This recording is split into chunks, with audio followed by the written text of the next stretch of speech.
Taux de pauvreté en France en 2023. Je rappelle que le taux de pauvreté selon l'INSEE, c'est quelqu'un qui vit en dessous de 60% du salaire médian. En 2023, le salaire médian était de 2150 € net par mois. Une personne seule était considérée comme pauvre lorsqu'elle a moins de 1290 € dans la poche. Un couple sans enfant est considéré comme pauvre en dessous de 1930 € par mois. Un couple avec 2 enfants est dans la pauvreté en dessous de 2700 € par mois. On n'est pas donc dans la misère et la vie sous les ponts. Voilà. Le taux de pauvreté en France en 2023, taux record à 15,4%, indique l'INSEE, François Ekal. C'est le niveau le plus élevé depuis que l'INSEE calcule cette pauvreté, depuis 1996. Dans la mesure où il s'agit de l'année 2023, pic d'inflation où les salaires n'ont pas encore rattrapé la hausse des prix, est-ce qu'il faut se dramatiser la situation face à un montant record ? Alors, l'INSEE a en effet publié hier des statistiques sur la pauvreté et les inégalités qui montrent qu'elles ont fortement augmenté en 2023 et atteint des niveaux records. Alors pourquoi du côté des hauts revenus, ça vient surtout de l'augmentation des revenus financiers. Et du côté des bas revenus, ça vient en grande partie des revenus des indépendants, notamment les micro-entrepreneurs. Et puis ça vient aussi de la fin d'indemnités exceptionnelles qui avaient été mises en œuvre en 2021-2022 pour lutter contre l'inflation, l'indemnité inflation, oui, par exemple. Voilà. Tous les éléments, quoi qu'il en coûte, qui venaient soutenir le pouvoir d'achat. Plus, en effet, comme tu dis, il y a un décalage entre en effet, encore en 2023, entre les salaires et les prix. Après, ces chiffres de l'INSEE, ils étaient déjà sur le site d'Eurostat il y a un mois. C'est moi ce qui m'avait permis de faire une note en comparant la situation française en 2023 avec les autres pays européens. Ce qu'on voit, c'est que le taux de pauvreté français reste quand même inférieur au taux européen et que les inégalités en France sont comparables à la moyenne européenne. Inégalité monétaire ? Inégalité monétaire, oui. Monétaire. En fait, quand on parle d'inégalité, là, il s'agit du revenu monétaire. Après redistribution, mais redistribution sous la forme de prestations en espèces et d'impôts, enfin les impôts et les prestations, mais ça ne tient pas compte, par exemple, de la redistribution qui passe par les services publics. Oui. Je dis ça, c'est parce que l'INSEE a fait des travaux récents qui montrent qu'en fait, c'est beaucoup plus ce qui passe par les services publics, l'éducation, la santé, tout ça, est beaucoup plus important que cette redistribution monétaire que mesurait l'INSEE hier et que mesure Eurostat exactement de la même façon. Mais ce qui est intéressant d'ailleurs, c'est que si on prend, quand on regarde aussi les données d'Eurostat, on voit que la redistribution monétaire, sans même tenir compte des services publics, elle est beaucoup plus importante en France que dans les autres pays. En fait, ce qui caractérise la France, c'est qu'on a des inégalités primaires très importantes. Les inégalités primaires, c'est avant cette redistribution par les impôts et les prestations. Et une partie de la raison de ces inégalités primaires, c'est qu'on a un taux d'emploi relativement faible. On retombe sur le problème de la retraite, de l'emploi, les jeunes qui sont des jeunes inactifs, qui ont des revenus forcément très faibles. Les étudiants ont des revenus très faibles. Donc c'est aussi une des caractéristiques, c'est la caractéristique de la France par rapport aux autres pays. Oui, alors évidemment, on va revenir sur le travailler davantage. D'ailleurs, on a eu l'actualisation par l'OCDE du nombre d'heures travaillées par an et par habitant. Nous restons en queue de peloton à 666 heures par an et par habitant pour une moyenne européenne de 770 heures par an et par habitant. Il est très important dans ce que vous avez dit de rappeler qu'il y a les inégalités monétaires corrigées par la redistribution venue des impôts et des transferts sociaux. Et l'INSEE, il y a quelques années, a ajouté une nouvelle composante, ce qu'apporte l'ensemble des services publics gratuits aux plus démunis.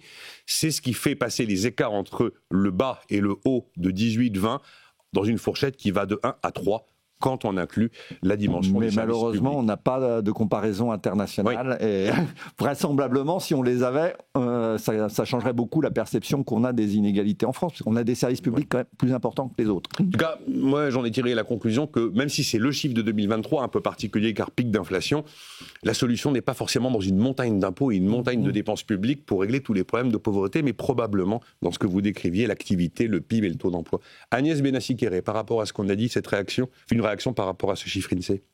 Alors, je suis d'accord avec François Ekal. Le taux de me voilà surpris, tiens. Pauvreté chez les salariés, c'est 6,6%.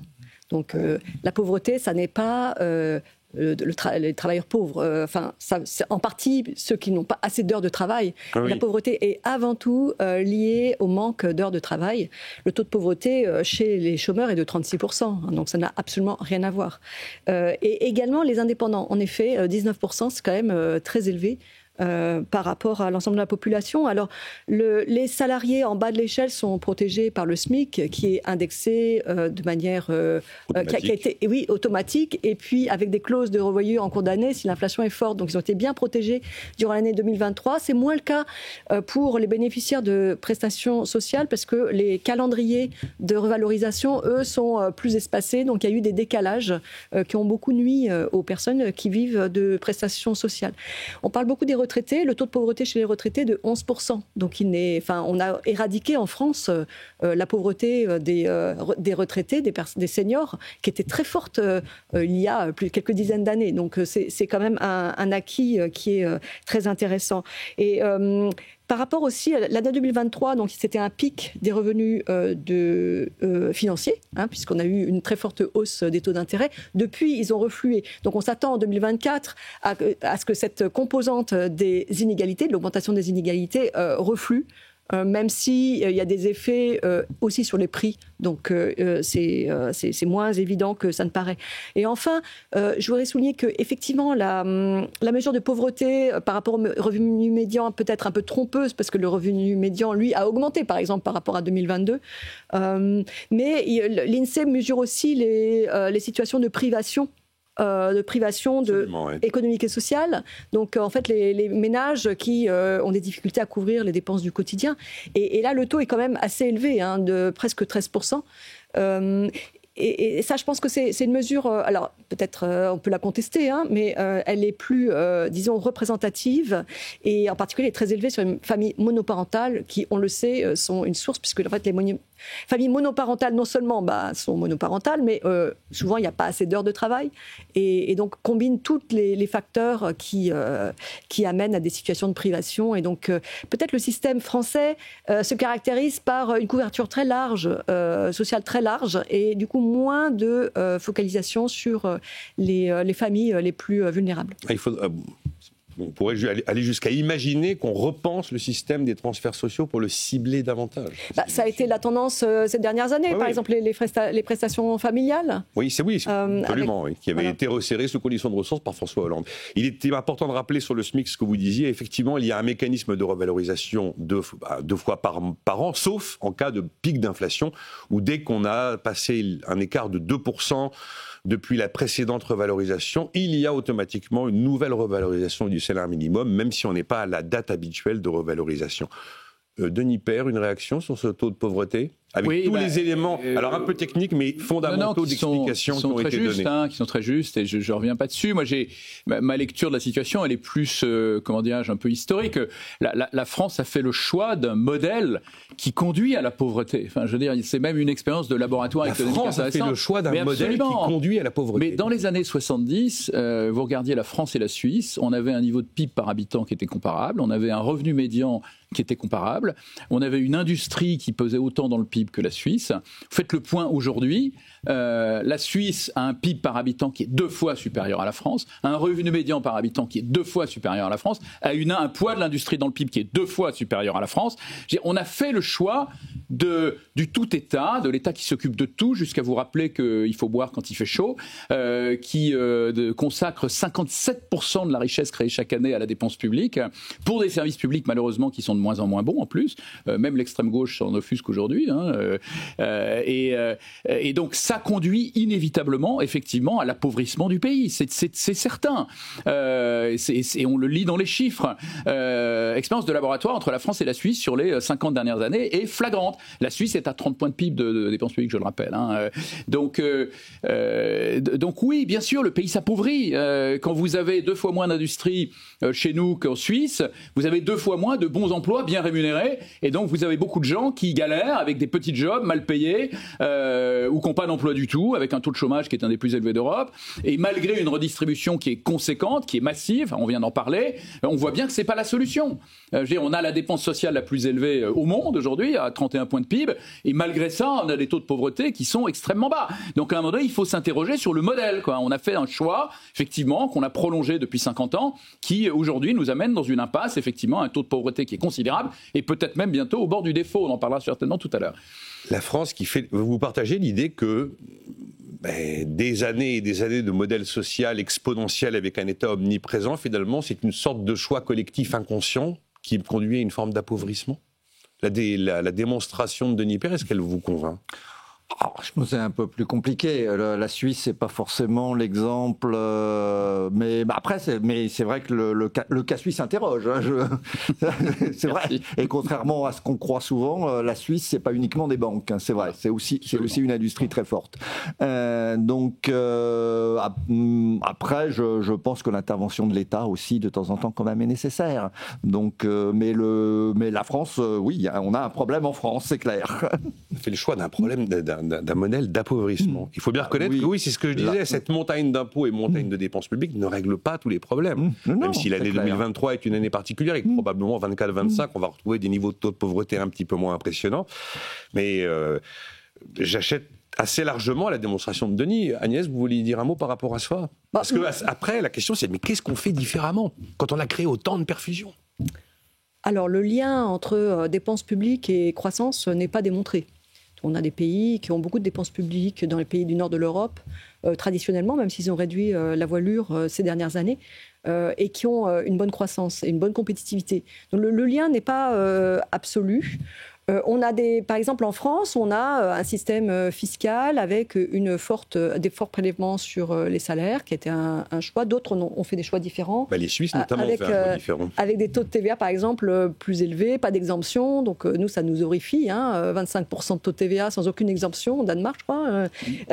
Ça nous horrifie, mais c'est des choix qui ont été différents. Mais en tout cas, en termes de poids de la dépense publique, à mon avis, ça pose problème quand on ne peut plus augmenter les impôts et donc on se retrouve avec un déficit.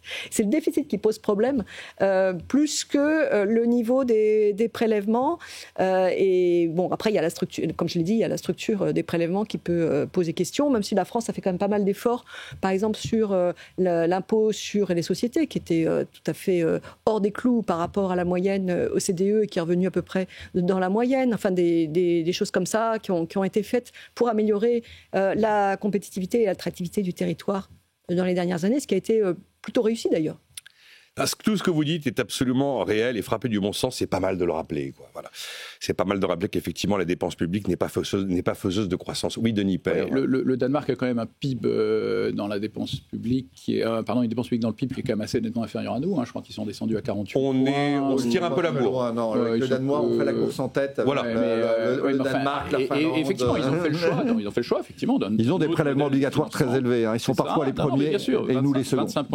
Oui, ils ont 25 points de TVA. 25 points de TVA, mais nous, on ne peut pas faire ça aujourd'hui. Enfin, vous passez la TVA à 25%, enfin, vous avez un nouveau gilet jaune. Et puis 25 points de TVA sans taux intermédiaire. Bien sûr, sans taux, voilà. Et puis des services publics qui tiennent la route, quoi. Une éducation qui fonctionne, un système hospitalier qui fonctionne. Enfin, il y a aussi, ça s'est accompagné aussi d'un management public qui conduit à un certain laxisme, effectivement, et à un niveau de prestation qui n'est pas au niveau. C'est-à-dire qu'aujourd'hui, vous avez effectivement des prélèvements considérables en France et des services publics qui sont plus du tout ce qu'ils étaient à une époque, effectivement, où ils étaient à un très bon niveau. Donc, ça mérite qu'on s'interroge. Oui, voilà, c'est pas la même dépense publique, c'est pas la même structure de prélèvement, c'est pas non plus la même fonction publique avec une minorité d'agents sous statut. C'est ça. Ouais, dans ces pays-là, vous avez pratiquement plus d'emplois à vie. Je crois qu'en Suède, on est à 2% d'agents sous statut et 98% de contractuels. Donc moi, je veux bien le modèle scandinave, mais avec tout ce qui va avec. Ouais. Mais le truc, c'est que on s'était posé la question avec Patrick Artus un jour ici, et alors on prenait le menu de ce que ça supposerait de transposer des modèles qui effectivement fonctionnent chez nous. Mais le niveau d'acceptation de la société, compte tenu de tout ce que ça supposerait, ça passe pas. Ouais. Ça passera pas auprès des gens, ça passera pas auprès du Parlement, et on n'y arrivera pas. Voilà. Parce que le truc est trop complexe. Et en attendant, le PIB par habitant en Suisse est supérieur à celui du Danemark, on le vérifiera, mais ça reste un modèle, je pense, imbattable en termes de création de richesse. Bon, voilà un petit éclairage sur taux de pauvreté, dénis et réalité, pour reprendre le titre de la table ronde que j'animais à Aix.